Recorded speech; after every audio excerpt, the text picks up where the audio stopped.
Hello friends, നമ്മുടെ തലൈവർ രജനികാന്ത് നായകനായ വേട്ടയൻ സിനിമയുടെ ഒഫീഷ്യൽ ടീസർ എന്ന് പറയാൻ പറ്റത്തില്ല, ഒരു ജസ്റ്റ് പ്രിവ്യൂ വീഡിയോ യൂട്യൂബിൽ ഇറക്കിയിട്ടുണ്ട്. പേഴ്സണലി എനിക്ക് കിടിലമായിട്ടാണ് തോന്നിയത്. TJ ജ്ഞാനവേലാണ് സിനിമ സംവിധാനം ചെയ്യുന്നത്. അത്യാവശ്യം വലിയൊരു കാസ്റ്റിംഗ് തന്നെയാണ് സിനിമയിലുള്ളത്. നമ്മുടെ ഫഹദ് ഫാസിലുണ്ട്, പിന്നെ ബിഗ് ബി അമിതാഭ് ബച്ചനുണ്ട്, പിന്നെ റാണ റഹ്പാട്ടിയുണ്ട്, മലയാളത്തിൽ നിന്നും സ്വന്തം മഞ്ജു വാര്യരുണ്ട്. രജനികാന്ത് ഒരു പോലീസ് ഓഫീസറുടെ വേഷത്തിലാണ് വരുന്നത്.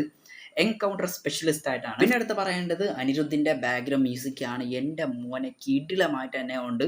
പിന്നെ അനിരുദ്ധിൻ്റെ തന്നെ മനസ്സിലായ സോങ് അത് വേറെ ലെവലി ഹിറ്റ് തന്നെയായിരുന്നു. സ്പോട്ടിഫൈയിലായിക്കോട്ടെ, യൂട്യൂബിലായിക്കോട്ടെ, വേറെ ലെവൽ ഹിറ്റ് തന്നെയായിരുന്നു. ഇപ്പോൾ യൂട്യൂബ് ഇഷ്ടംപോലെ പ്രശ്നങ്ങൾ വന്ന് തുടങ്ങിയിട്ടുണ്ട്. കാശ് മേടിച്ച് ആവശ്യമില്ലാത്ത റിവ്യൂ എല്ലാം പറഞ്ഞ് തുടങ്ങിയിട്ടുണ്ടെന്ന് ഞാൻ പറയുന്ന എൻ്റെ പേഴ്സണൽ അഭിപ്രായം മാത്രമാണ്. സൂര്യയുടെ കങ്കോ സിനിമയും വേട്ടയൻ സിനിമയും ഒരുമിച്ച് ക്ലാഷ് റിലീസ് വെച്ചതായിരുന്നു. പക്ഷേ എന്തോ വേട്ടയൻ സിനിമയിൽ മുട്ടാൻ കങ്കോ സിനിമ ഇല്ലെന്നും പറഞ്ഞ് റിലീസ് ഡേറ്റ് മാറ്റിവെച്ച്. പക്ഷേ വേട്ടയൻ സിനിമ ഈ വരുന്ന ഒക്ടോബർ മാസം 10 തന്നെ റിലീസിനെത്തും. പിന്നെ സിനിമയിൽ ഒരു ചിരി ഇരിച്ചിരി ബമ്പർ ചിരിയിലേക്ക് ആങ്കറായി വന്നിട്ടുള്ള നമ്മുടെ സാബു അണ്ണനും ഒരു പ്രധാന വേഷം കൈകാര്യം ചെയ്യുന്നുണ്ട്. അത് എന്തായാലും പൊളിച്ച്. നിങ്ങളും പ്രിവ്യൂ വീഡിയോ കണ്ടിട്ടുണ്ടാകും. നിങ്ങളുടെ അഭിപ്രായം ജസ്റ്റ് അടി കമൻറ്റ് ബോക്സിൽ കമൻറ്റ് ചെയ്തേക്കുക. പിന്നെ എൻ്റെ ചാനൽ ആദ്യമായിട്ട് കാണുകയാണെങ്കിൽ സബ്സ്ക്രൈബ് ചെയ്യാൻ മറക്കല്ലേ.